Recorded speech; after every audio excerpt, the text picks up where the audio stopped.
So now let's discuss the social contract written by Jean-Jacques Rousseau in 1762. The social contract is the culmination of Rousseau's political theories. He had several different political treatises and essays that he had written. He had written an earlier political treatise known as the Discourse on the Arts and the Sciences. There he held a somewhat controversial view that the arts and the sciences were not good for humanity in the sense they had taking us back, and so that all the new developments and things that were coming out and so forth were in some way detrimental to human flourishing. And so it was a surprising thesis, and he did win an award for that from the Dijon Academy. I mean, this would be kind of like saying that a lot of technological developments and so forth in our society today are really detrimental to human flourishing. You know, it's like someone who might say, the smartphone has really taken us backwards overall as the human race and caused us to go backwards in our flourishing. So anyway, it was a kind of a counterintuitive position, and Rousseau is going to be a counterintuitive thinker himself in so many different ways. The guy is a genius in many ways, but he's also very enigmatic as well in a lot of his positions and so forth and so on. Another essay that he wrote is called The Discourse on the Origin of Inequality. In other words, how does inequality begin? The key viewpoint that he sets forth in that treatise is that it's civilization and society that corrupts the natural goodness of humanity and creates inequality. In other words, people are really good. They're noble savages in the state of nature. Unlike Hobbes, remember, who had a very dour and pessimistic view of human beings, that we would essentially kill each other, do all kinds of horrible, violent things to each other in the state of nature. Rousseau is kind of the opposite. He thinks in the state of nature that for the most part, if we just had no society, no civilization, no government, we would all live in a kind of easy come, easy go, kind of happy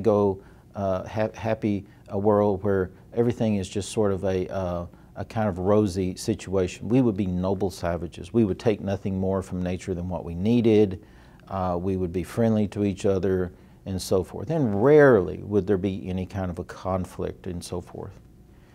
And so in that discourse on the origin of inequality, he says that society is really the blame for inequality and for bad behavior.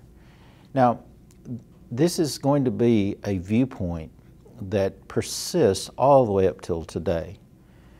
Even though Rousseau's ideas are not, used wholesale by any particular political group today that I know of, but his ideas are still around. And it's the idea ultimately that it's society that corrupts people. And it's the environment in which a person is brought up and lives that makes them bad, because we're all naturally good. So Rousseau here would totally reject the Calvinistic idea that human beings are totally depraved or totally corrupt. Now, why do I bring that up? Because he was raised in Geneva, which, as you know, was a kind of a Calvinistic, it was the capital of Calvinism, if you will. And so, in some ways, his views are over against his Calvinistic upbringing, his Reformed Christian theology upbringing. So, society is to blame for why people are evil. Now, in the social contract, he argues for something that could be called a kind of direct democracy, where each citizen could create legislation and then every citizen could vote on it, okay? Now, Rousseau was brought up in Switzerland, in Geneva, and many of those small city-states in Switzerland kind of operated like that, like a small type of democratic city-state. And so he is kind of thinking back to those ideas. It's kind of like the town hall idea where everybody would get together, discuss an issue, there would be a vote on it, and that would settle the matter, okay? But he's going to go much further than that and get much more theoretical. But you understand there are all different kinds of democracies. People might think, oh, well, we live in a democracy today here in America. Well, a kind of democracy, a brand, if you will, or a certain type of democracy. Democracy can take various forms and can be mixed with other political ideas. But his idea is more of the direct democracy where each citizen has equal power to create law and have it voted on. Okay, we don't have that today. In fact, most of us here in America have rarely, if ever, voted on a particular law. It's a very rare occasion when a citizen votes directly to approve or disapprove a law. That's always done by our legislature and our representatives. So we'll get to that here in a minute when we deal with the Federalist Papers. Anyway, Rousseau says that a general will, and this is his terminology, a general will emerge from the majority. It's not exactly the same as the majority opinion, but it's very close to the majority opinion. In other words, 99 times out of 100, the majority will give expression to the general will. But the general will is that which is good for everyone, that which would benefit everyone. And so usually the majority lines up with that, okay, but not necessarily always. Anyway, Rousseau also knows that most people are not sophisticated enough, educated enough to know how to make law and so forth. So he holds that some type of a legislative lawgiver will be needed to guide the masses. But all the rights and responsibilities that rulers and citizens properly possess arises from agreement alone. So this is the social contract. He explicitly sets forth the idea that consent alone and nothing else is going to legitimize power. But once that power has been enacted by law, it is absolute. It cannot be disobeyed. And we're going to see that some people look to Rousseau as a kind of inspiration for totalitarianism here in just a second. But that's just some interpretations of him.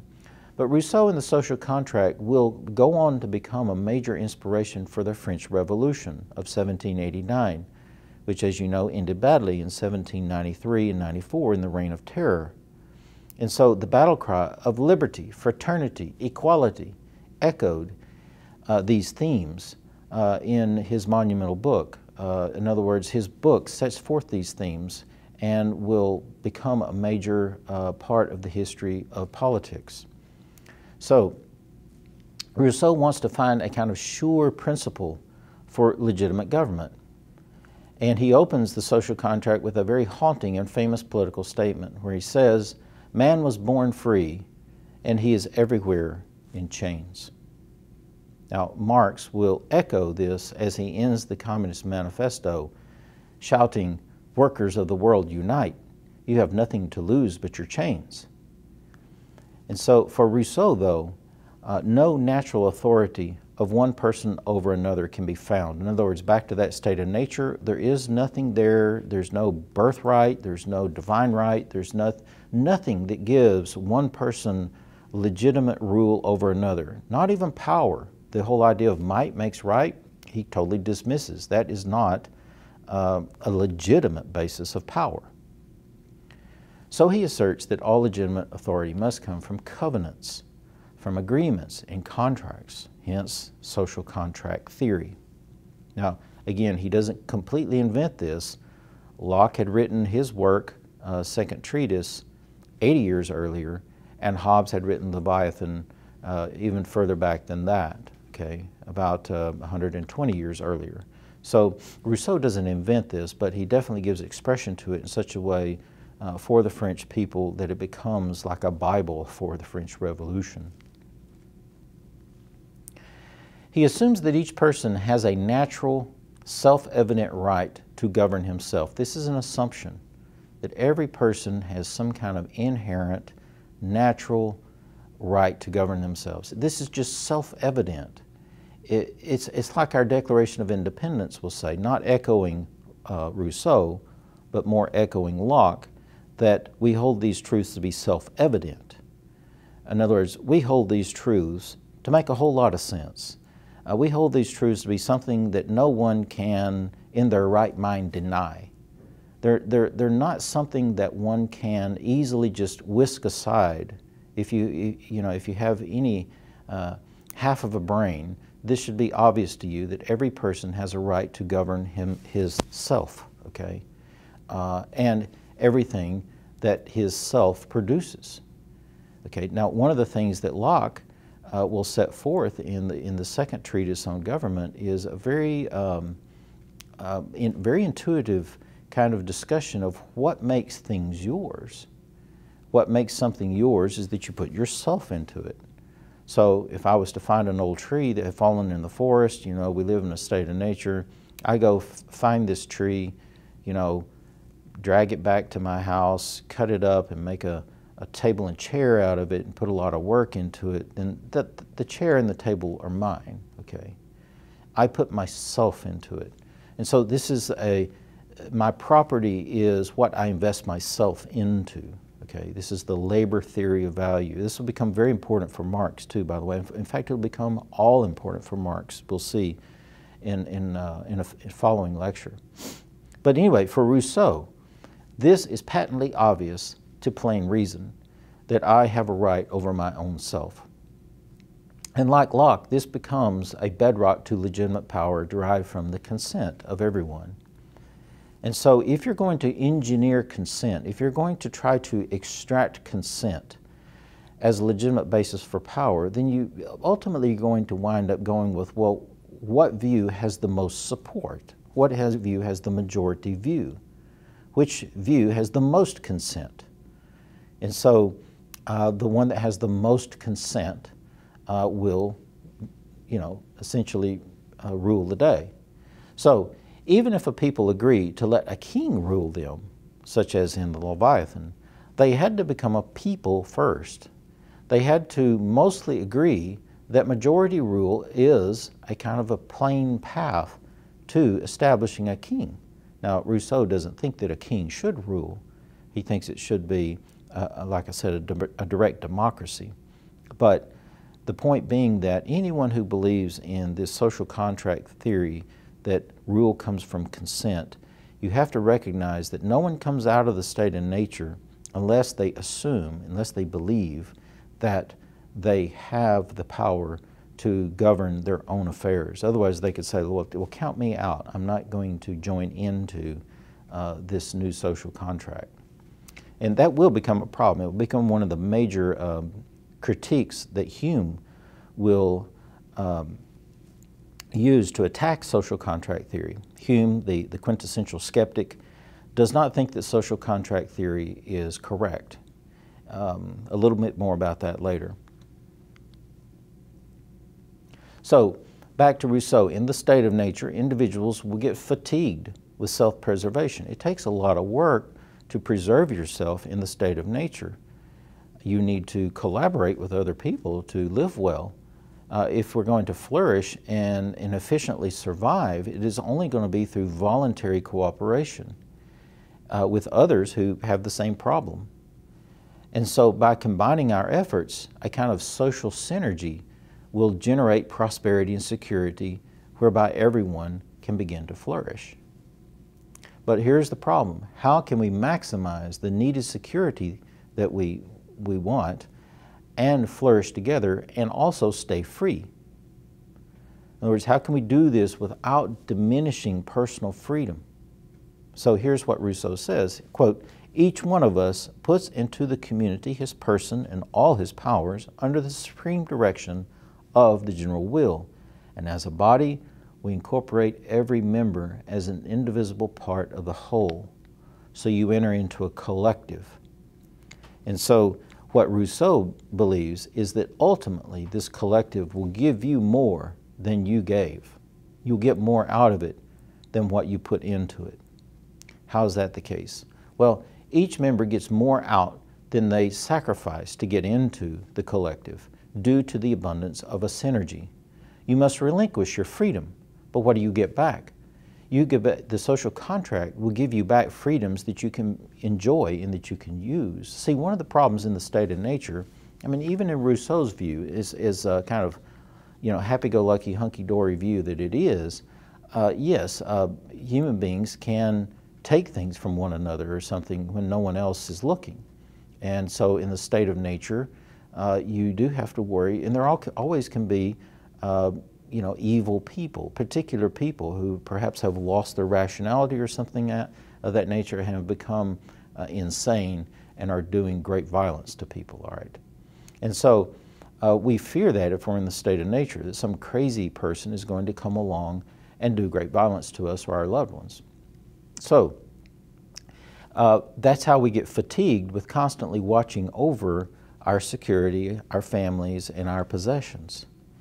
So what I get back, if I give up all my sovereignty to the state, what I get back are freedoms that are more usable. I can now walk down the street in peace. I can now leave my home and not worry about someone coming to steal everything out of it, because the state has ensured that it will protect me.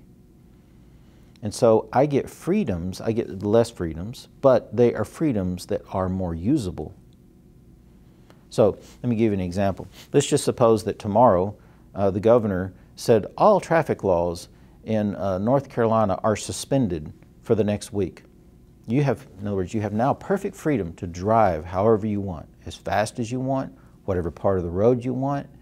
Don't worry about traffic signals or anything like that. You now have freedom. Well, what would you do for the next week? You would probably park your car and refuse to drive, because even though you have all freedoms to drive however you want, you're afraid. There's no order. You now lack security. So then at the end of the week, the laws come back into order, and that will now be enforced by DMV and so forth. You now have that security back. You have less freedoms, but what freedoms you do have, you can use. In other words, you're not afraid to go back out now because there's order. Less freedom, but freedoms that are usable. So in Book 1, Chapter 7, Rousseau explains that the sovereign is the active republic formed by a social contract. It's almost like the active republic is an entity, okay, unto itself. It has the power of force over individuals who created it. And the sovereign republic, that is this active entity, acts on and for the benefit of the individuals. Now there's a famous phrase in this section that raised a lot of eyebrows and concerns. Rousseau said that the general will of the people constrains individuals to obey. If a particular person will not obey, he will be forced to be free. In other words, the state has all power. The state has power to force people, and this is an enigmatic statement, forced to be free. The idea being here that the state will constrain you and force you into the guardrails of the laws of society so that you can now be free. In other words, what liberates you is following the laws of the state. So the laws made by all will bring true liberty to all, and one who disobeys must be brought into line with what is good even for himself. So if we catch a criminal who's doing something outside the laws, he will be punished, he will be forced to come into alignment with the laws of the state, and that will free him. Okay. So it seems some people see in this a kind of a move towards a kind of totalitarian type of government. Okay. Rousseau explains that this social contract embodying the general will gives individuals much more than they lose. They lose natural liberty, yes. They lose the absolute right to take anything they want anytime. They lose the absolute right to protect oneself. If, for example, you come over and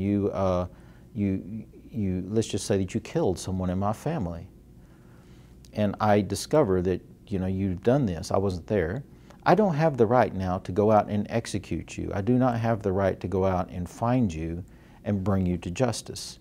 That's taken out of my hands, okay? And so Justice is something that is taken out of the hands of the one who has been offended. But people also gain civil liberties, freedoms that no one can thwart. They gain title to property. Now it's an official thing. I have a deed to my car, or a title to my car, a deed to my house, and so forth and so on. And so these things are governed in a rational way. And so no one can just come along and take my car and then make it theirs just by the fact that they have it in their possession. Okay? Even though they might take it from me, I still have the title. And so the social contract enables us to become morally free masters of our own destiny. And so that's Rousseau and the social contract.